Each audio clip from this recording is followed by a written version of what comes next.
This video will show you how to start the pumpkin sketch. Here you see an end result of the basic sketch of the pumpkin, the cast shadow, and the table edge. Another video following this one will explain the more details and shading. So we're going to start off with a blank piece of paper.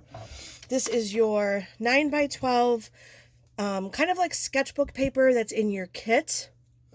You had several pieces paper clipped together. This is one of them. It's just a thin, slightly textured white paper that we're going to draw on. I'm going to sketch with a B or an HB pencil. So in your kit, locate either a B or an HB. These are the ones that typically we select for sketching because they're not too dark or too light. I'm going to use a B so that you can see it. I have my eraser, I have my sharpener right here. So I have my supplies, I got my pencil. You will have to pull up the photo of the pumpkin. We're all working from the same photo. So locate that on Microsoft Teams in the assignment. It's also in the Files tab. So the first thing I'll do to start off is to just look at the photo and make some decisions, just some visual observations first, and take a look at what I see.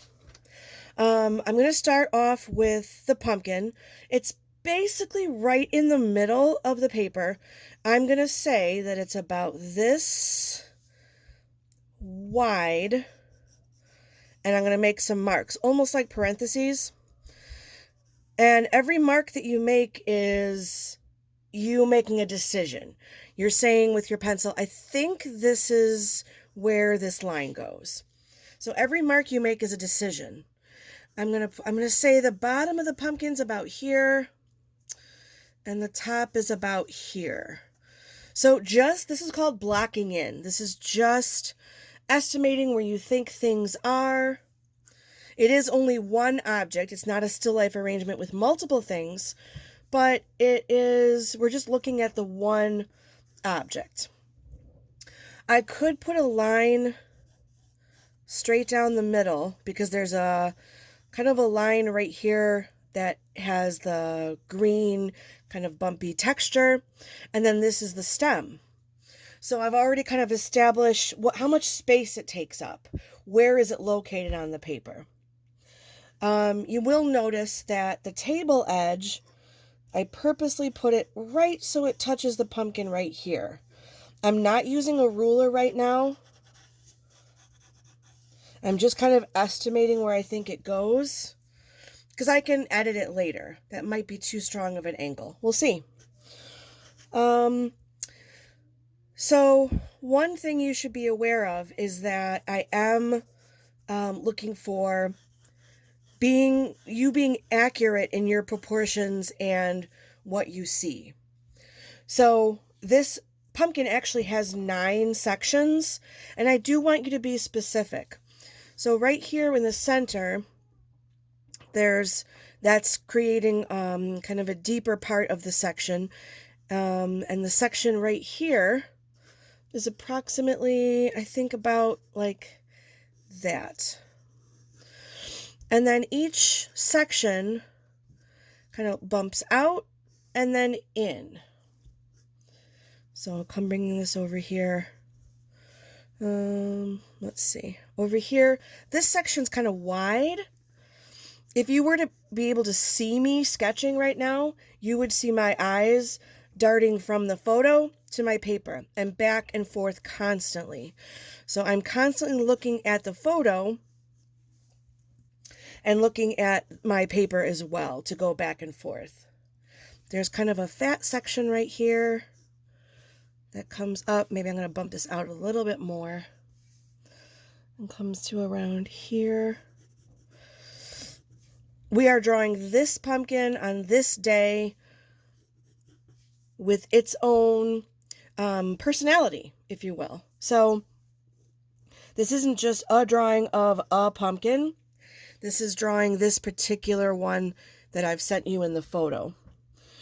I've noticed right here there's like a backwards C shape where the stem meets the pumpkin. If you can achieve that, if you can see that, then you have a good start to the stem, which kind of comes down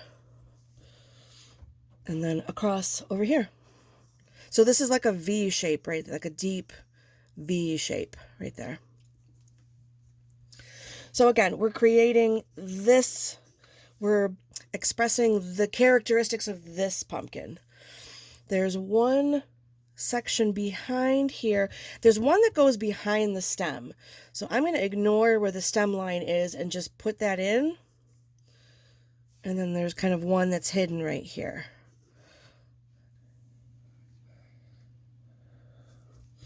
This is bothering me. I'm going to get rid of that. Usually I try not to use my eraser too much until I have things put into place. There's a little scoop right here. Yeah. I think this is still lower. Let me change my mind. That's what erasers are for. The thickness of the stem. Notice how right here it's very straight. And it kind of scoops into that and into this. Let's see. Coming up right about here is where the stem seems to turn. And that matches up with the table edge, because I purposely put the stem to match right here, right at the edge of the table. So you'd have some reference points. So if your stem matches right here, and then matches along with the edge of the pumpkin right here, you're probably in the right place. You can kind of estimate that you're in the right place. I'm going to do a little bit of erasing. And like I said, I don't like to do too much at first, because then I just get caught up in editing my mistakes and my decisions. So try to sketch at first for maybe a good solid 5 minutes, just to allow yourself to look and think and make decisions with your pencil. So I'm pretty happy with that. I did this without talking about it. This cast shadow comes from this section, and it's okay to have it a blurry line. In fact, I recommend it. I'm using more the side of my pencil because it's not a harsh edge. It's not like this edge of the pumpkin. It's not like this edge of the table. It's a little bit sketchier.